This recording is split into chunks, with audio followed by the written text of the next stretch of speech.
Hello everyone. Today I am going to talk about interviews. So let's start with interviews. Interviews are basically a one-to-one contact between two persons or more that involve in-depth conversation or discussion via vibe or virtual.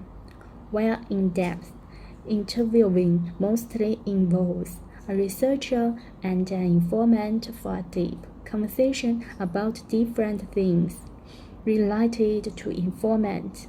They focus on the life experience of informant and his or her perception of self that are expressed in his or her own life. There are particularly three kinds of interviews that are put under consideration while doing research. Firstly, there are structured interviews, which involve standardized questions asked through questionnaires, and where all the respondents are asked the same questions. These questions are mostly closed-ended, like you can answer them in yes or no.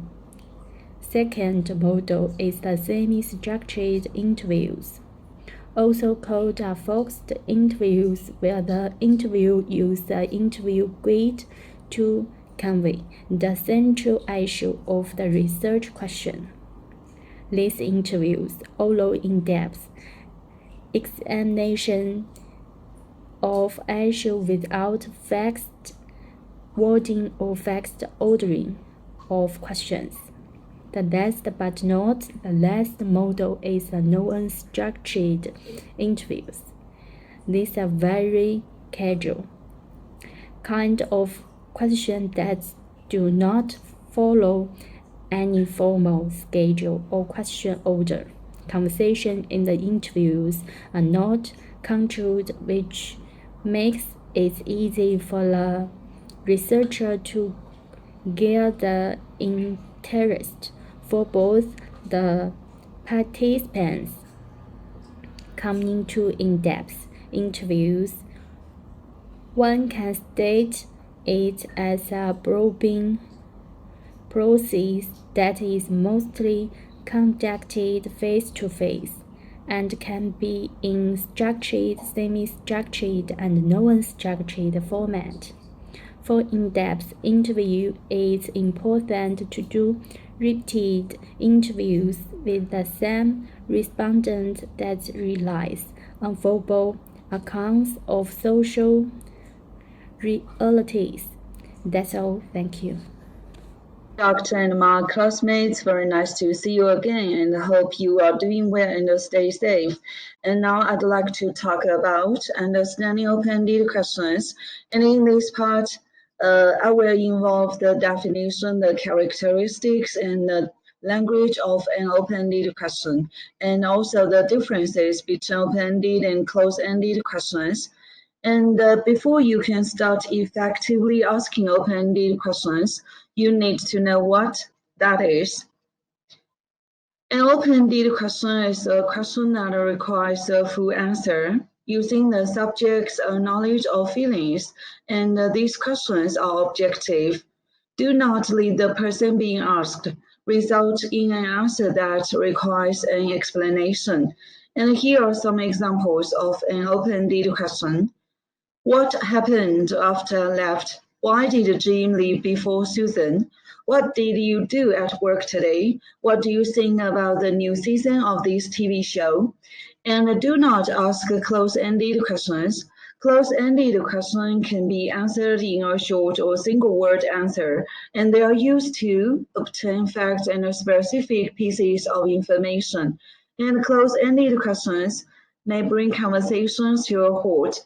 Do not invite or encourage people to elaborate, talk about themselves, and do not give the questioner any detailed information. And here, you can see the examples of close-ended questions.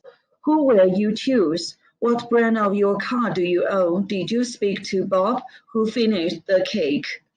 And to successfully ask open-ended questions in conversation, be knowledgeable of the characteristics of an open-ended question. Open-ended questions require a person to pause, to think, and to reflect. Answers typically are personal feelings, opinions, or ideas about a subject. The control of the conversation switches over the person being asked the question, which begins an exchange between people. This technique makes it feel more like an interview or interrogation than a conversation. And try your best to avoid questions that have the following characteristics. Answers that provide facts, easy to answer questions, answers that can be given quickly and require little to no thought. And to make sure you actually ask open-ended questions, you need to understand the language involved. Open-ended questions or statements may begin with the following words: why, how, what, describe, explain, tell me about, what do you think about? Maybe describe, explain, tell me about cannot start a question, but the results are the same as an open-ended question. And you may say close-ended questions also have the specific language. If you want to avoid close-ended questions, do not start conversations with the following verbs: are, was, did, do, will, want, didn't, and would if. Okay, thank you very much. Hi, hello there. My name is Syakira. So I'll be presenting about 5 things for this presentation. Number 1 is about before conducting an interview, what should you have in mind? Number 2 is during the interview itself, what is it that you should practice? Number 3, the tips, special tips during the interview. Number 4 is some good questions that you can actually ask the interviewee. And number 5 is the good tips that you can actually conduct for the question during the interview.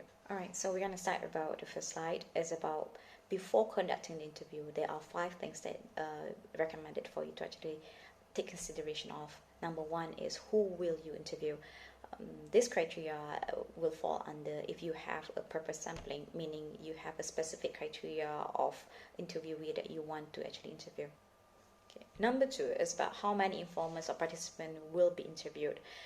This is all based on when you actually reach your saturation point where you are having a repetitive answers from your interview. Right, so number 3 and number 4, how many interview sessions will you conduct? And number 4 is how long should you allow for the interview session to be prolonged? I feel that these two is actually depend on like how many information that you need, but at the same time you need to take into consideration about the flexibility of your interviewer as well, how comfortable they are with what you are proposing. You need to actually have their consent. Number 5 is about where do you actually conduct this interview. Of course, you need to have a place where it's is comfortable for both of you, because it is really not recommended if you have an interview where the place that you is very hard for you to actually listen to him or her.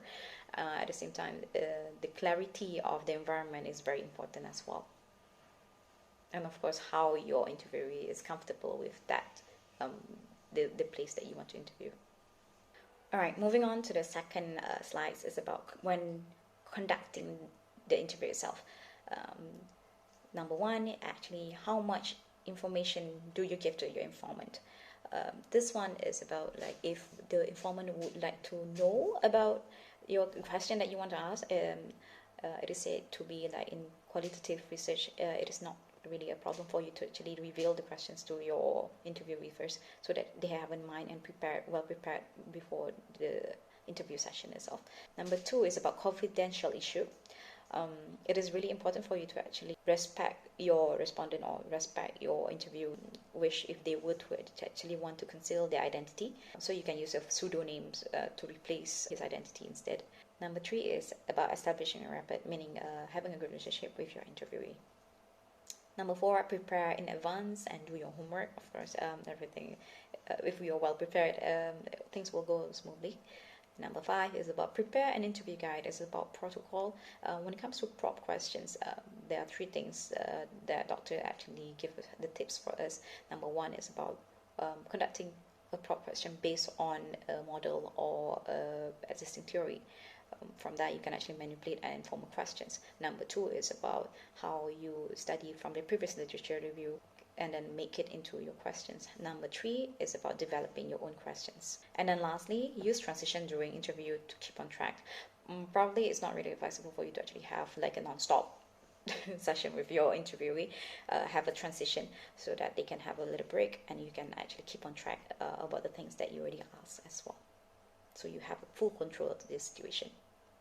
Alright, so now we move on to tips into conducting the interviews.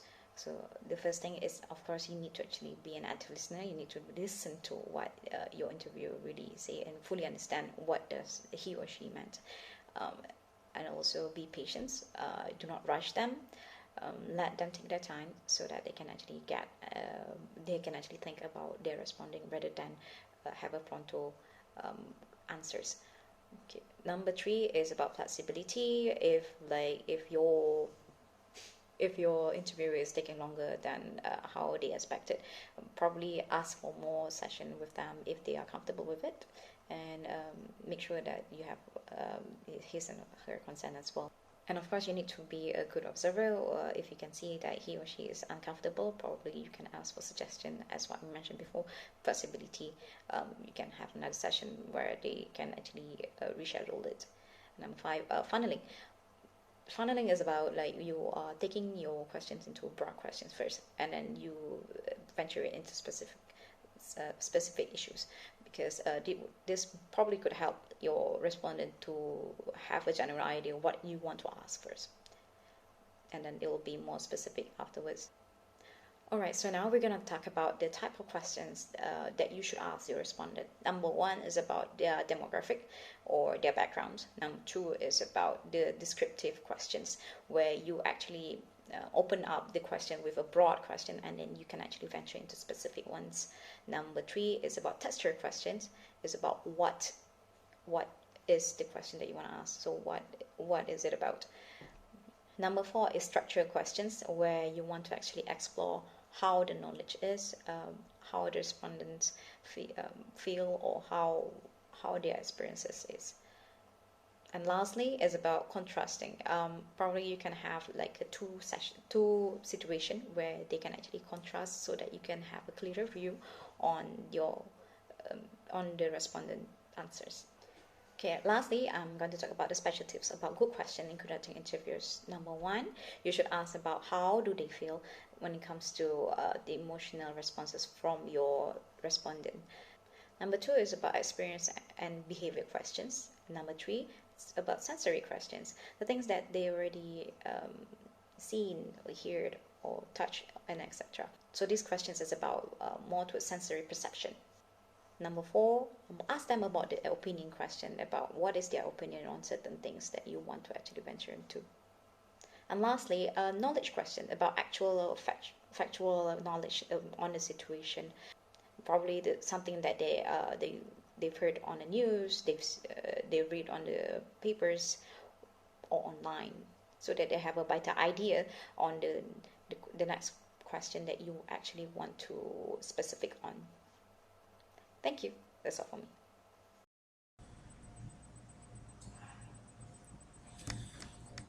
Hello everyone, my name is Sirajo Mohammed. I'm one of the members of Group 5. This is in-depth interview. I'm going to present proving techniques. Proving is the art of inquiring closely into something. It is a research technique carried out by researchers or interviewers to investigate or explore deeply about a particular phenomenon.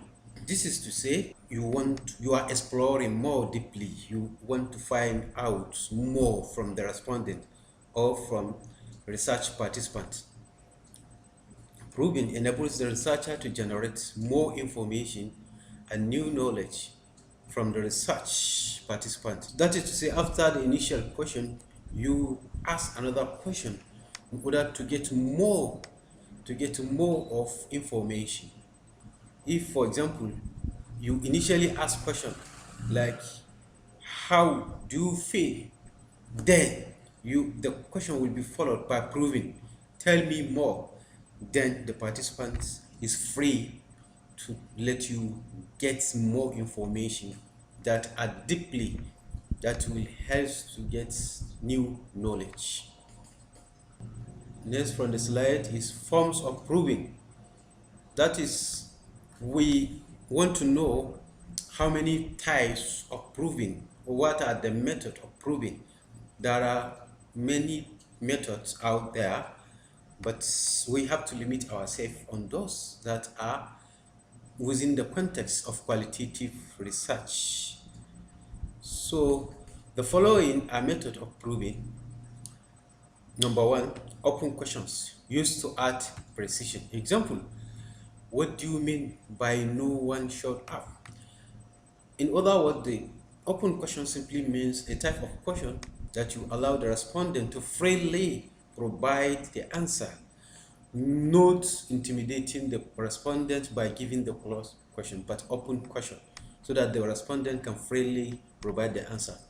The next form of proving is verbal nodding, stroke different tones. Next is non-verbal body language, emotion, able to notice and react to non-verbal cues. There are so many non-verbal methods of proving, like nodding. For example, if you are a respondent or research participant is providing you with the answer, you nod your head. By nodding the head, you are encouraging the respondent to give you more information. Or sometimes your facial expression, all of them, they are what? They are non-verbal. By engaging the participants with your face is another way. For example, if you just squeeze your face and ask a question, you may not to get what you want. But if you smile, if you make your face engaging face, the respondent will look at your face, and we will feel free to give you information, and this will go a long way, making sure that yes, you are rich with enough information. All those are type of non-verbal body language. The following type of questions should be avoided in qualitative interview. You shouldn't be asking multiple questions at a time. Sometimes you will make your respondent to feel that you are asking so many questions at a time. Sometimes the respondent may feel uninterested. So you should avoid multiple questions. Then another avoidable type of question is leading question. You have to avoid a leading question, that you are leading the participant or respondent to provide you a kind of preference. Like for example, you want the patient to provide you a kind of personal preference. You shouldn't do that. You should allow the respondent to freely provide the answer. Even if the answer is not in your interests, let the participant freely provide the answer.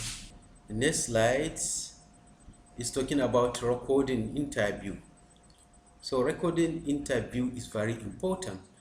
As we know, data is very important, it's vital in our research. As you are interviewing the respondent or research participant, it is very vital for you to record. Not only recording, you also do what is called note taking. Note taking is another method of storing the data. So you record, you take notes.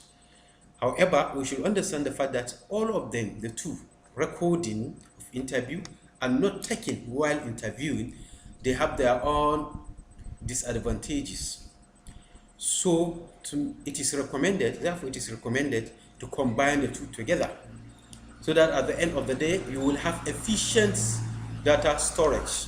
And we know what it means when we are talking about data storage, that you should have your data stored or saved in a safe area, so that at the end of the day, even if you happen to finish the research, even if you finish the research, there are some situations whereby the records will be referred to.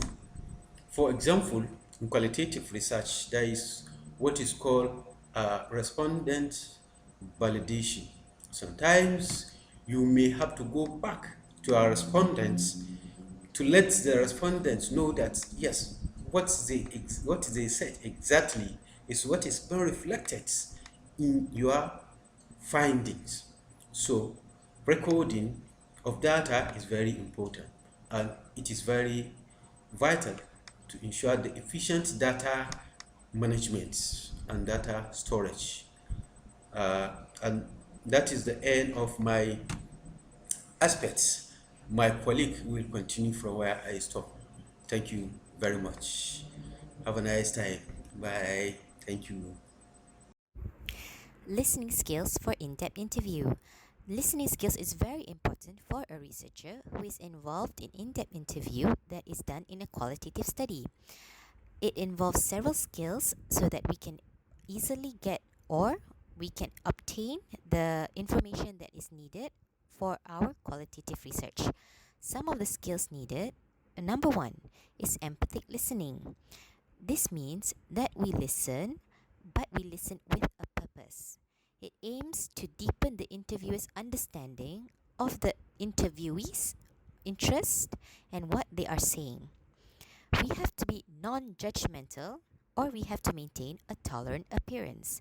In other words, we have to maintain a, a face that is very neutral, that doesn't show whether we dislike, whether we like, or whether we agree, or whether we do not agree with what the person is saying. Number three, good advanced preparation helps. This helps when we have a topic guide that would actually help us in guiding our interviewees so that whatever they talk, they won't go out of the topic guide that we are saying. In order for us to get more information and in order to keep the person talking in line with what we are searching for. And lastly, listening skills must involve lots and lots of practice. We can practice in front of a mirror, we can practice with a person who is not going to be our interviewee, or we can have a pilot study to practice the topic guides in order to help us have better listening skills when we do a proper in-depth interview with our interviewees. Remember, although we are doing a qualitative research, we still have to make sure that anything regarding ethical considerations must be taken into account. Some ethics consideration that we have to take into account. Number one, we have to take into account the location of the research site. We have to gain access, we have to get proper permission, and if there involves a key person at the location site, we have to go through the key person in order to take the research site as our site. Number two, we have to gain access and develop rapport. This is where the key person comes in. Instead of going blindly into a research site and asking everyone if they want to join for an interview, we can identify the correct individuals that would give us a rich data by the key person themselves. The key person can identify the proper individuals that would help us to give a rich information or the person that can provide most data when we interview the person. Number three, we are going for a purposely sample. We cannot randomize because we do not know if that person would want to talk or not or talk with us. We cannot blindly sample such as the quantitative study because we must know who are we dealing with. We must know their background, we must know their data, we must know their personal regards to our research topic in order for us to form the proper rapport with that person.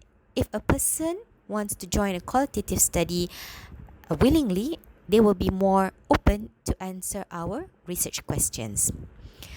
Our method of collecting data, is it through in-depth interview? Is it through focus group discussion? How are we going to collect the data? Are we going to video the interview? Are we going to record audio interview? Or are we going to have both? It also involves several persons during the in-depth interview. Are we going to go to the in-depth interview alone, or are we going to be accompanied by a note taker? So we have to determine how our collecting data would be done in order to know how the data will be collected from the interviewees. How do we record the information?